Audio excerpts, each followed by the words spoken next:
ओम गुरुर्ब्रह्मा गुरुर्विष्णु गुरुदेव महेश्वर गुरु साक्षात परब्रह्म तस्मै श्री गुरुवे नमः। नमस्कार, मैं ज्योतिषाचार्य आर्यन पांडे अपने चैनल एस्ट्रो वेदांता पर आप सभी का स्वागत करता हूं और निवेदन करता हूं कि इस चैनल को सब्सक्राइब करें, वीडियो को लाइक और शेयर जरूर करें। अगर कोई सुझाव हो तो कमेंट्स में लिखें, मैं ज्योतिष से संबंधित समस्याओं का समाधान वीडियो के माध्यम से करता रहूंगा। मित्रों, आज हम लोग देवगुरु बृहस्पति का 6 अप्रैल 2021 को होने वाले कुंभ राशि में परिवर्तन का 12 राशियों पे क्या प्रभाव पड़ने वाला है, इसका विस्तार से चर्चा करेंगे। देवगुरु बृहस्पति 6 अप्रैल 2021 को रात्रि 12:25 पे धनु लगन के उदय होने पर कुंभ राशि में प्रवेश करेंगे और 15 सितंबर 2021 तक कुंभ राशि में गोचर करेंगे। कुंभ राशि देवगुरु बृहस्पति की सम राशि होती है। कुंभ राशि में प्रवेश के समय की कुंडली पे विचार करें तो देवगुरु बृहस्पति धनु लगन के उदय होने पे, जो धनु राशि गुरु की अपनी राशि है, परिवर्तन के समय कुंभ राशि शुभ कत्री योग में स्थित है। इसके अतिरिक्त कुंभ राशि में प्रवेश के समय 6 शुभ राजयोग भी बन रहे हैं, जैसे केदार योग, चंद्रमा से सुल्फा योग, सूर्य से बेसी योग, मंगल से विपरीत राजयोग, बुध से नीचभंग राजयोग और शुक्र से मालव्य योग बनता है। ये 6 शुभ राजयोग 6 राशि के जातकों के लिए बहुत ही सुंदर फल प्रदान करने वाले हैं। अर्थात 6 राशि के जातकों का, जिनको विवाह में बाधा आ रही है, जिनको संतान की इच्छा है, जिनको नौकरी चाहिए, उनकी इच्छा पूरी होने वाली है। देवगुरु बृहस्पति कुंभ राशि में प्रवेश के समय लग्नेश एवं चतुर्थेश हैं, अर्थात केंद्र और त्रिकोण के स्वामी होकर के तृतीय भाव में शुभ कत्री योग में स्थित हैं, जिसका परिणाम अत्यंत शुभ होता है। तो आइए देखते हैं कि देवगुरु बृहस्पति काल पुरुष की कुंडली के अनुसार प्रत्येक राशि के लिए क्या सौगात लेकर के आ रहे हैं। तो पहली राशि लेते हैं मेष। मेष राशि गुरु से तीसरी राशि है, अतः गुरु और मेष राशि में 3-11 अर्थात त्रि एकादश का संबंध बनता है। मेष राशि का स्वामी मंगल अपनी राशि से दूसरे भाव वृषभ राशि में जाने से मेष राशि के शुभ फलों में वृद्धि हो रही है। अर्थात मेष राशि के जातकों का इनकम से संबंधित समस्या का समाधान होगा, उत्साह में वृद्धि होगी, सद्बुद्धि से कृति बढ़ेगी और शासन से लाभ का योग बनेगा। आय का नया स्रोत बन सकता है। काम धंधे में जो बाधा आ रही है वो बाधा दूर होगी। अब दूसरी राशि लेते हैं वृष। वृषभ राशि देवगुरु बृहस्पति से चौथी राशि है और इसमें मंगल एवं राहु स्थित हैं। देवगुरु बृहस्पति और वृषभ राशि में 4-10 अर्थात चतुर्दशम का संबंध है। अतः जिनको घर बदलने की इच्छा है, घर खरीदने की इच्छा है, उनको घर की प्रतीक्षा समाप्त होगी और घर प्राप्ति का योग बनेगा, क्योंकि चतुर्थ दशम का संबंध अस्थायी संपत्ति खरीदने का योग बनाता है। दाम्पत्य जीवन का सुख प्राप्त होगा, उनकी मनोकामना पूर्ण होने वाली है। छोटी यात्रा मगर लाभकारी रहेगी, इनकम सामान्य बना रहेगा। अब अगली राशि लेते हैं मिथुन। मिथुन राशि बृहस्पति से पंचम राशि है, यानी गुरु और मिथुन राशि में नवम पंचम का योग बनता है। नवम पंचम बहुत ही श्रेष्ठ और शुभ योग है, क्योंकि दोनों परस्पर एक दूसरे से त्रिकोण भाव की राशि बनती है। मिथुन राशि बृहस्पति से पंचम राशि होने से गुरु की प्रत्यक्ष दृष्टि पड़ रही है और मिथुन के स्वामी बुध नीच भंग राजयोग में स्थित है। क्योंकि देवगुरु बृहस्पति धन, धर्म और संतान के कारक होते हैं, अतः जिन जातकों को नौकरी की इच्छा है उनको नौकरी की प्राप्ति होगी। जिनका व्यवसाय कमजोर चल रहा है या घाटा लग रहा है तो व्यवसाय घाटे से बाहर निकलेगा और लाभ की प्राप्ति होगी। यात्रा से व्यापार में लाभ होगा, बंधु मित्रों से आर्थिक सहायता मिलेगी और जिनको संतान की इच्छा है उनको संतान की प्राप्ति का योग बनेगा। जिन जातकों का विवाह की बात चल रही है परंतु सफलता नहीं मिल रही, उनकी बाधा दूर होगी और विवाह का योग बनेगा। अब अगली राशि लेते हैं कर्क। कर्क राशि देव गुरु बृहस्पति से षष्ठम राशि है, यानी गुरु से षडाष्टक योग में है।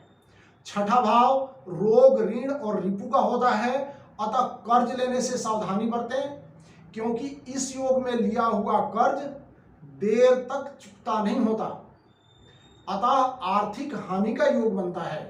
व्याधि बीमारी को इग्नोर ना करें, अपने शत्रुओं से सावधान रहें। और कर्क राशि का स्वामी चंद्रमा गुरु से द्वादश भाव में शनि से युति में है, और शनि तथा चंद्रमा की युति की दृष्टि कर्क राशि पे है, अतः व्यय का योग बनेगा। कर्क राशि के जातकों को अपने और अपने स्पाउस अर्थात जीवन साथी के व्याधि बीमारी पर खर्च करना पड़ सकता है। दूर की यात्रा और विदेश की यात्रा का भी योग बनेगा। मानसिक चिंता बनी रहेगी, इसलिए सावधान रहें। अब अगली राशि लेते हैं सिंह। गुरु से सप्तम भाव की राशि सिंह राशि है। सप्तम भाव कलत्र का भाव होता है, और गुरु की सातवीं दृष्टि तथा मंगल एवं राहु के युति की दृष्टि सिंह राशि पे आ रही है। अतः जातक को धन, धर्म और संतान के प्राप्ति का योग बनेगा। मंगल की दृष्टि के कारण घर इत्यादि खरीदने का भी योग बनेगा, अर्थात काम धंधे की समस्या समाप्त होगी, इनकम में बढ़ोतरी होगी। जिनको जॉब चाहिए उनको जॉब की प्राप्ति होगी। अगर शादी तय होने में बाधा आ रही है, शादी तय नहीं हो पा रही है, तो बाधा दूर होगी और शादी होने का योग बनेगा, क्योंकि बृहस्पति संतान का भी कारक है। अतः जिनको संतान की इच्छा है उनको संतान की प्राप्ति होगी, संतान से संबंधित बाधा दूर होगी, संतान प्राप्ति का प्रबल योग बन रहा है। सिंह राशि पर मंगल की भी दृष्टि होने से शुरुआत के 2 महीने बाधा युक्त रहेंगे, उपरांत संतान की प्राप्ति का सुंदर संयोग बनेगा। इस योग के कारण प्रतिद्वंदियों से सावधान रहना चाहिए। अब अगली राशि लेते हैं कन्या। कन्या गुरु से अष्टम भाव की राशि है, अतः गुरु से 8वीं राशि होने का मतलब षडाष्टक योग होता है। षडाष्टक योग अर्थात लंबी चलने वाली बीमारी। कन्या का स्वामी बुध गुरु से दूसरे भाव में नीच भंग राजयोग में है, अतः गुरु और बुध द्वादश योग में है। ये दोनों ही योग व्याधि, बीमारी, हॉस्पिटल, कोर्ट कचहरी, दूर की यात्रा, विदेश की यात्रा एवं व्यय का होता है। इसलिए इस दशा में बीमारी छोटी हो तो भी इग्नोर नहीं करना चाहिए, इलाज अवश्य करवाना चाहिए। विशेषकर जिनका शुगर बॉर्डर लाइन के आसपास हो वे नियम संयम बरतें, क्योंकि गुरु शुगर के भी कारक होते हैं। अनावश्यक विवाद में पड़ने से बचना चाहिए। धार्मिक यात्रा का योग बनेगा और विदेश यात्रा का भी योग बनेगा। कन्या राशि के विद्यार्थियों के लिए ये बहुत अच्छा समय रहेगा। परीक्षा परिणाम मन के अनुकूल होगा, संतान और मित्र से सहायता भी प्राप्त होगा। उच्च के शुक्र, नीच भंग राजयोग में स्थित बुध और सूर्य की दृष्टि भी है, और गुरु से अष्टम भाव होने से अचानक धन लाभ होने का योग बनाता है। अतः कन्या राशि के जातकों को अचानक धन का लाभ होना या पैतृक संपत्ति प्राप्त होने का भी योग बना रहेगा। अब अगली राशि लेते हैं तुला। तुला राशि गुरु से 9वें भाव की राशि है। गुरु तथा तुला राशि में 9 पंचम का योग है, और गुरु की 9वीं दृष्टि, शनि की 10वीं दृष्टि तुला राशि में पड़ रही है। तुला के स्वामी शुक्र अपने उच्च राशि मीन में गुरु से दूसरे भाव में स्थित हैं, अतः तुला राशि के जातकों को धन, धर्म और संतान की प्राप्ति का संयोग बनता है। कार्य व्यवसाय ठीक चलेगा, शादी से संबंधित बाधा भी दूर होगी, शादी होने का योग बनेगा। और तुला राशि के जातक जिनको संतान की इच्छा है उनको संतान के प्राप्ति का भी योग बनेगा। जिनको नौकरी की तलाश है उनकी तलाश पूरी होगी और नौकरी मिलेगी, और धन का विशेष लाभ बनेगा। अब अगली राशि लेते हैं वृश्चिक। गुरु से 10वीं राशि है। गुरु और वृश्चिक में चतुर्थ दशम यानी 4-10 का संबंध है।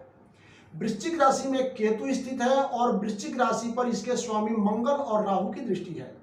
अतः वृश्चिक राशि के जातकों को सुख सुविधा की प्राप्ति होगी। घर, मकान, दुकान इत्यादि अस्थायी संपत्ति खरीदने का योग बनेगा। विदेश की यात्रा का भी योग बनेगा। अगर पार्टनरशिप में काम करना चाहते हैं तो पार्टनरशिप में काम करने का योग बनेगा और ये पार्टनरशिप लाभकारी होगी। इस योग के कारण धन, वाहन, मकान, स्त्री, संतान इत्यादि से सुख की प्राप्ति होती है। अब अगली राशि लेते हैं धनु। कुंभ राशि के गुरु से धनु राशि 11वीं राशि है, यानी त्रि-एकादश का संयोग बनता है। त्रि-एकादश में लाभ का विशेष योग बनेगा, दूर की यात्रा होगी, दीर्घकालीन व्यवसाय का प्लानिंग एवं संचालन कर पाएंगे, लाभकारी स्थिति बनी रहेगी और लाभ भी कमाएंगे।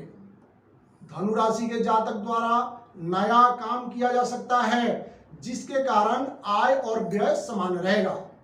मित्र, भाई, बंधुओं से असहयोग की उम्मीद की जाती है, इसलिए स्वयं के बल पे काम करने का प्रयास करें।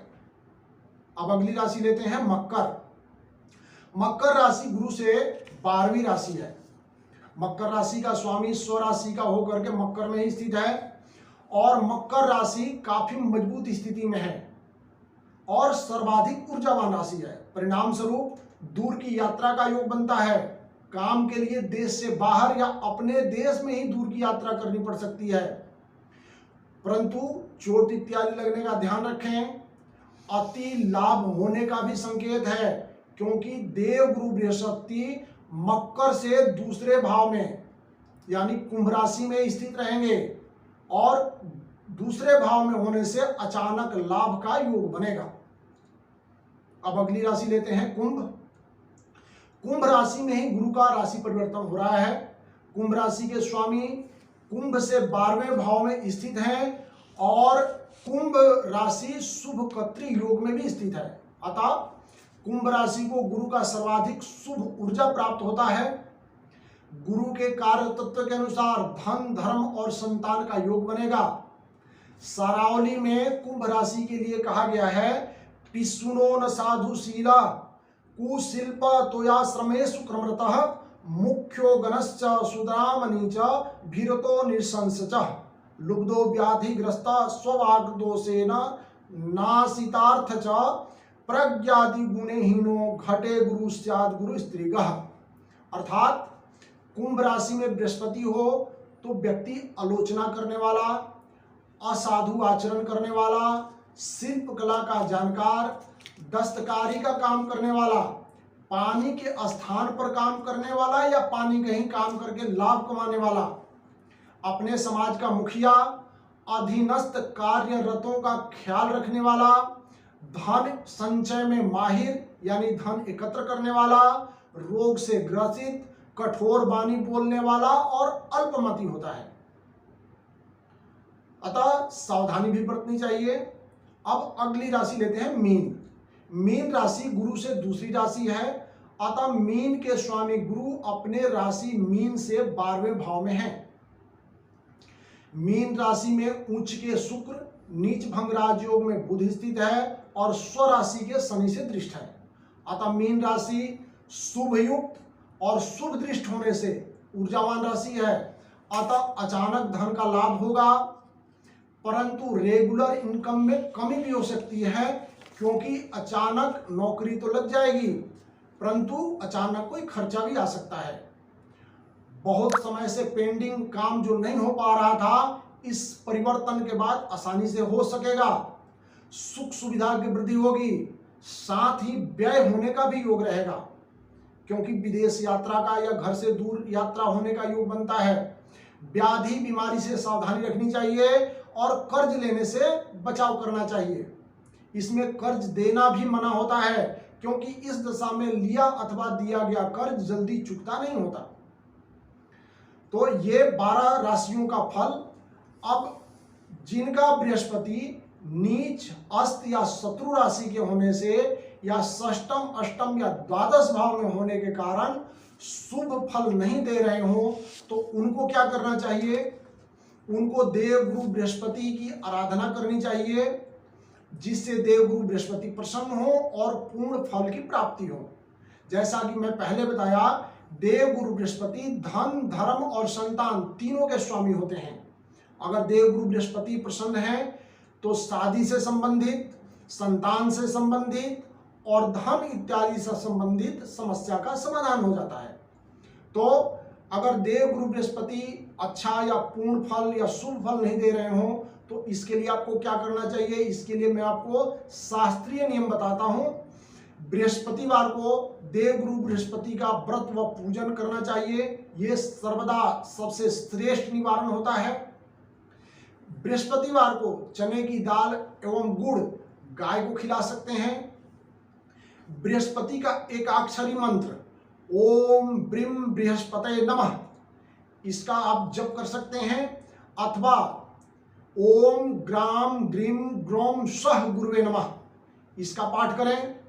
या इससे और बड़ा पाठ करना चाहते हैं तो देव गुरु को प्रसन्न करने का मंत्र होता है देवानाम च ऋषिनाम च गुरु कांचन सन्निभाम बुद्धि भूतम त्रिलोकेशम तम नमामि बृहस्पतिम, इस मंत्र का पाठ करें।